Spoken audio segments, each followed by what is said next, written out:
નમસ્કાર કલમ યુદ્ધ સમાચારની સાથે હું છું આપની સાથે પાયલ બામભણિયા। તો જોઈએ આજના મહત્વના સમાચારમાં। રાજકોટ જિલ્લાના ધોરાજી નગરપાલિકા સંચાલિત સ્મશાન ગૃહમાં આવેલ ઇલેક્ટ્રિક ભઠ્ઠી બંધ, સાફ સફાઈનો અભાવ અને હિન્દુ સમાજની ધાર્મિક લાગણીઓ દુભાય છે। હિન્દુ શાસ્ત્ર અને મનુષ્યનો છેલ્લો વિસામો એટલે સ્મશાન ગૃહ, ત્યારે ધોરાજી નગરપાલિકા સંચાલિત આ સ્મશાન ગૃહ ખાતે મોતનો મલાજો જળવાતો નથી, કારણ કે ધોરાજીમાં આવેલ સોનાપુરી ખાતે આવેલ સ્મશાન ગૃહની ઇલેક્ટ્રિક ભઠ્ઠી છેલ્લા 1 માસથી બંધ હાલતમાં છે। તો સ્મશાન ગૃહમાં આવેલ ધાર્મિક મૂર્તિ બેસાડવામાં આવેલ છે, તેની બાજુમાં કચરાનો ઢગલો ઘણા સમયથી પડેલ છે। સાફ સફાઈ નિયમિત થતી નથી। સ્મશાન ગૃહમાં નગરપાલિકાની સ્ટ્રીટ લાઇટો પણ ઘણા સમયથી બંધ હોય તેમ છે। ત્યારે ધોરાજી નગરપાલિકાની અણાવડત અને ઘોર બેદરકારીને લઈને ધાર્મિક લાગણીઓ પણ દુભાય છે। વાત કરીએ તો ઇલેક્ટ્રિક ભઠ્ઠી 1 માસથી બંધ છે, જેને કારણે લાકડાની મૃતકોની અંતિમ દેહ કરવામાં પણ ઘણી તકલીફો, મુશ્કેલીનો સામનો કરવો પડે છે।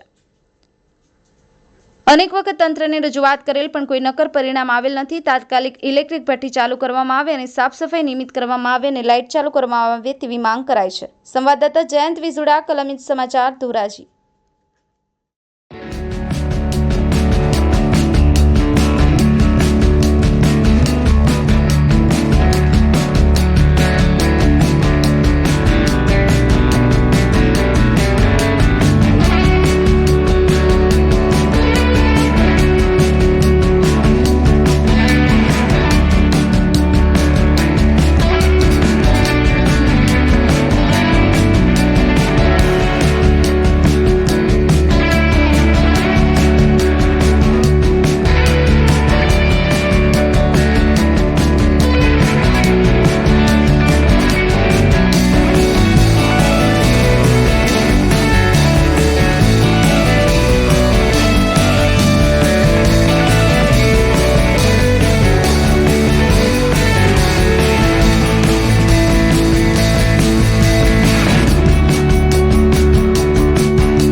નામ ધર્મેન્દ્ર બાબરિયા છે।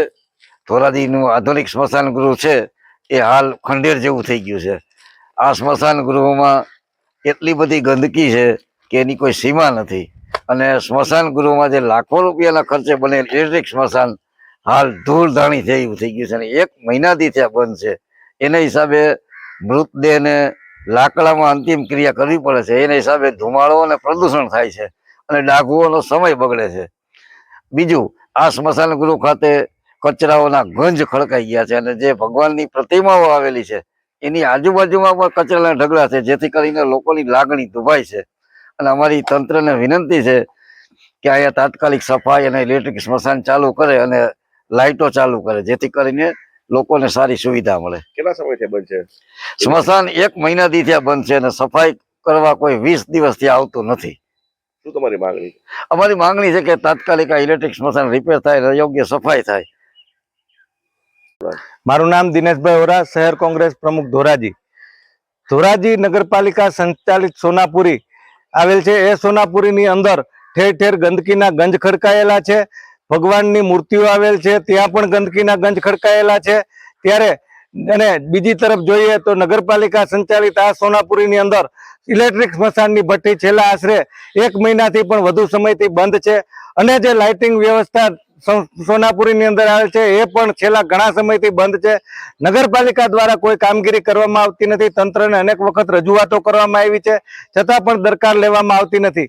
અમારી માગણી છે કે તાત્કાલિક જે આ ભઠ્ઠી છે એ સ્મશાનની સોનાપુરીની ભઠ્ઠી ચાલુ કરવામાં આવે, અને સોનાપુરીની અંદર જે ગંદકીના ગંજ ગડકાયેલા છે એ સફાઈ કરવામાં આવે, અને તાત્કાલિક ધોરણે લાઇટ રિપેરિંગ કરવાની છે, લાઇટ રિપેરિંગ કરવામાં આવે એવી અમારી માગણી છે।